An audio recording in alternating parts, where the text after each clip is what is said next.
I add this to my laundry, and my towels come out soft as a cloud. It's the same trick used in the best spa resorts. Rough towels can easily take away the joy of a relaxing bath, but you don't need to spend money replacing them.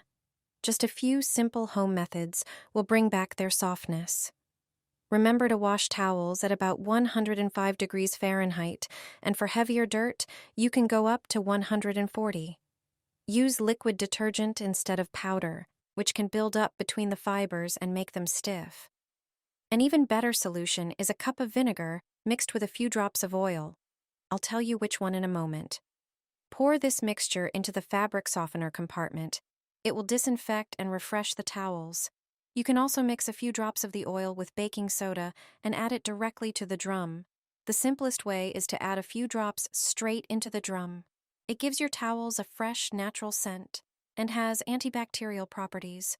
The oil refreshes, removes bacteria, and leaves no residue on the fibers. The whole secret lies in eucalyptus oil. It costs next to nothing, but the effect of soft, spa-like towels is absolutely priceless.